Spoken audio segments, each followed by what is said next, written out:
एक बार की बात है, एक संत जंगल में कुटिया बनाकर रहते थे और भगवान श्री कृष्ण का भजन करते थे।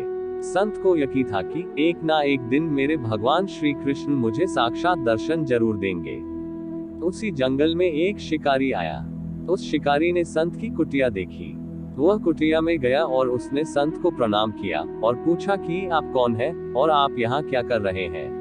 संत ने सोचा, यदि मैं इससे कहूंगा कि भगवान श्री कृष्ण के इंतजार में बैठा हूँ, उनका दर्शन मुझे किसी प्रकार से हो जाए, तो शायद इसको ये बात समझ में नहीं आएगी। संत ने दूसरा उपाय सोचा। संत ने किरात शिकारी से पूछा, भैया पहले आप बताओ कि आप कौन हो और यहाँ किस लिए आए हो।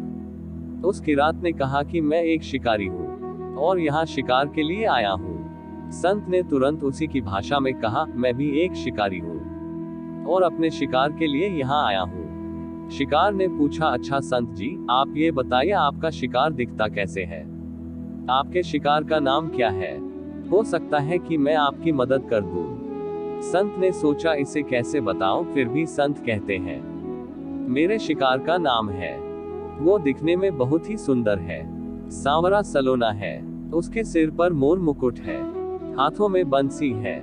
ऐसा कहकर संत जी रोने लगे। किरात बोला, बाबा रोते क्यों हो, मैं आपके शिकार को जब तक ना पकड़ लूं तब तक पानी भी नहीं पीऊंगा और आपके पास नहीं आऊंगा।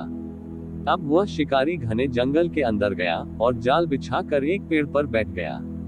यहाँ पर इंतजार करने लगा। भूखा प्यासा बैठा हुआ है।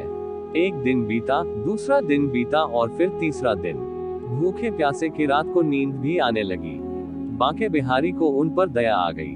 भगवान उसके भाव पर रीझ गए। भगवान मंद मंद स्वर से बांसुरी बजाते आए और उस जाल में खुद फंस गए।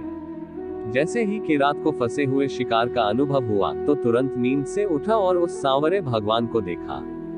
जैसा संत ने बताया था, उनका रूप हूबहू वैसा ही था। वह अब जोर जोर से चिल्लाने लगा, मिल गया, मिल गया, शिकार मिल गया।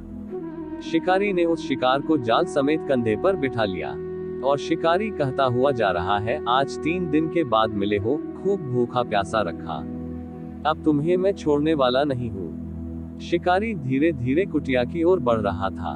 जैसे ही संत की कुटिया आई तो शिकारी ने आवाज लगाई, बाबा, बाबा। संत ने तुरंत दरवाजा खोला और संत उस किरात के कंधे पर भगवान श्री कृष्ण को जाल में फंसा देख रहे हैं। भगवान श्री कृष्ण जाल में फंसे हुए मंद मंद मुस्कुरा रहे हैं। किरात ने कहा, आपका शिकार लाया हूँ, मुश्किल से मिला है। संत के आज होश उड़ गए। संत किरात के चरणों में गिर पड़े। संत आज फूट फूट कर रोने लगे। संत कहते हैं, मैंने आज तक आपको पाने के लिए अनेक प्रयास किए प्रभु, लेकिन आज आप मुझे इस किरात के कारण मिले हो। भगवान बोले, इस शिकारी का प्रेम तुमसे ज्यादा है, इसका भाव तुम्हारे भाव से ज्यादा है, इसका विश्वास तुम्हारे विश्वास से ज्यादा है। इसलिए आज जब 3 दिन बीत गए तो मैं आए बिना नहीं रह पाया। मैं तो अपने भक्तों के अधीन हूँ और आपकी भक्ति भी कम नहीं है संत जी। आपके दर्शनों के फल से मैं इसे 3 ही दिन में प्राप्त हो गया। इस तरह से भगवान ने दर्शन दिया और फिर वहां से भगवान चले गए।